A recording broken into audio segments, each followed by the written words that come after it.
I am not those men. I am Salahuddin.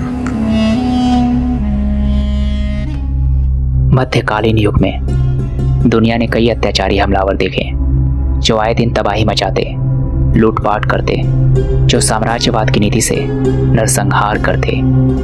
Bharat भी इससे अछूता नहीं था।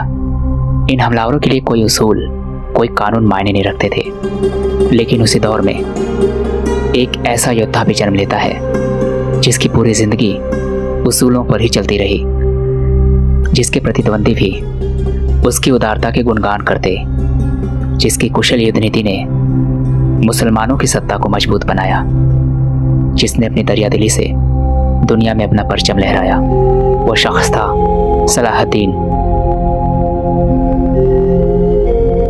11वीं सदी में इराक के टिकरित शहर में कुर्द सुन्नी परिवार में अल नासिर सलाहुद्दीन अयूबी यूसुफ इब्न अयूब का जन्म होता है। सलाहुद्दीन ने बचपन में ही काफी महत्वपूर्ण धर्मशास्त्रों की पढ़ाई कर ली थी।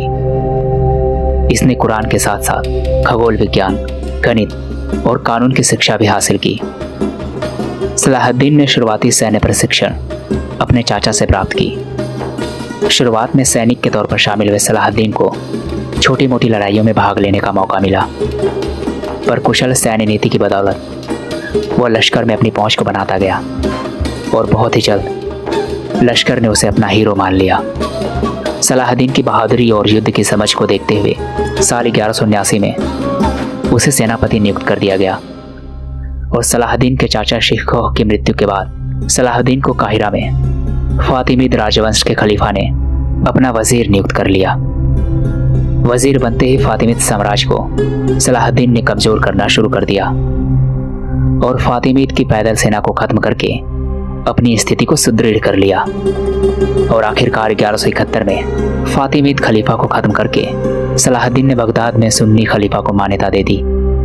सन 1174 में सीरिया के उत्तरी मेसोपोटामिया के जनरल नूर अल दिन की मौत के साथ ही वहां सलाहुद्दीन का एक छत्र राज कायम हो गया। उस समय के सीरिया पर राजा जेगिनदिश का राज था, पर राजा की अचानक मृत्यु के बाद सलाहुद्दीन ने वहां अपनी सत्ता कायम की। सलाहुद्दीन की युद्ध नीति काबिले तारीफ थी। वो एक राज्य से जीती हुई संपत्ति का इस्तेमाल दूसरे राज्यों को जीतने में करता। उदाहरण के तौर पर सीरिया को जीतने के लिए उसने मिस्र की संपत्ति का इस्तेमाल किया, फिर उत्तरी मेसोपोटामिया को जीतने के लिए सीरिया की, और उत्तरी मेसोपोटामिया की संपत्ति को लेवांत तट के ईसाई राज्यों को जीतने में झोंक दिया। युद्ध में जीती हुई संपत्ति का इस्तेमाल उसने बहुत से नेक कार्यों में किया, जैसे स्कूल, न्यायपालिका इत्यादि। साल 1174 से लेकर 1187 तक लड़े गए अनेकों युद्धों में एक के बाद एक जीत हासिल करने के बाद सलाहुद्दीन का शासन अब अलेप्पो, दमिश्क और मौसूल समेत कई अन्य क्षेत्रों में फैल गया। इन सभी जगहों पर सलाहुद्दीन ने अपने रिश्तेदारों को सरकारी पदों पर बहाल किया और यहाँ अयूबी साम्राज्य की स्थापना की। मगर सलाहुद्दीन का यह शांत शासन अधिक समय तक नहीं चल पाया, क्योंकि इस दौरान ईसाइयों की क्रूसेडर सेना मुस्लिम साम्राज्य को खत्म करने के लिए सलाहुद्दीन के समक्ष आ खड़ी हुई। क्रूसेडर सेना यूरोप के उन ईसाइयों की फौज थी जो दुनिया से मुसलमानों का खात्मा कर देना चाहते थे, लेकिन उनके इस सपने को खाक में मिलाने के लिए सलाहुद्दीन सामने खड़ा हुआ था। इस दौरान 1187 में इस्लामिक और क्रूसेडर फौजों के मध्य हातिन का युद्ध हुआ। इस युद्ध में सलाहुद्दीन ने अपनी युद्ध नीति का बखूबी प्रयोग किया और क्रूसेडर की सेना को धूल चटाई। हातिन का युद्ध जीतने के बाद सलाहुद्दीन के लिए क्रूसेडर शहर जेरूशलेम के दरवाजे खुल गए थे। अपनी इस जीत के बाद सलाहुद्दीन ने न सिर्फ जेरूशलेम बल्कि उसके आसपास के अन्य शहरों को भी अपने कब्जे में ले लिया। हालांकि अपने हार के बाद भी क्रूसेडर सेना पीछे नहीं हटी और लगातार सलाहुद्दीन के खिलाफ युद्ध करती रही। तीसरे युद्ध में क्रूसेडर सेना का नेतृत्व करने इंग्लैंड के राजा रिचर्ड प्रथम खुद आए, जिनके चलते आखिरकार क्रूसेडर सेना ने सलाहुद्दीन की फौज को मात दे दी।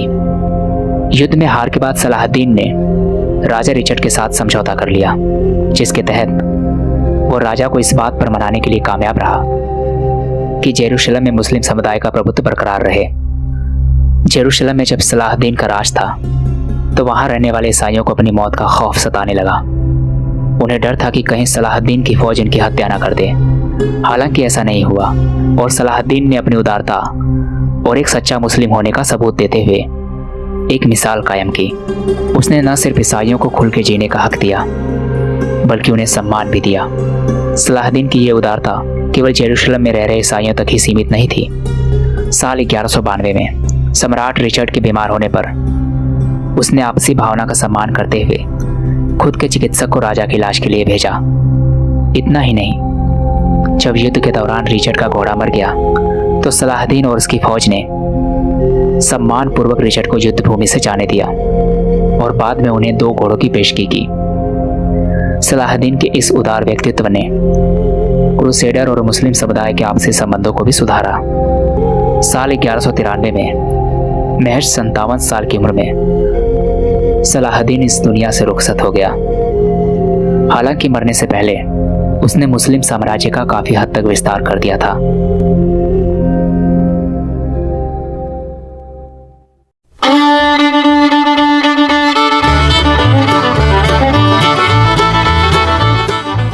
तो दोस्तों, आपको ये वीडियो कैसी लगी?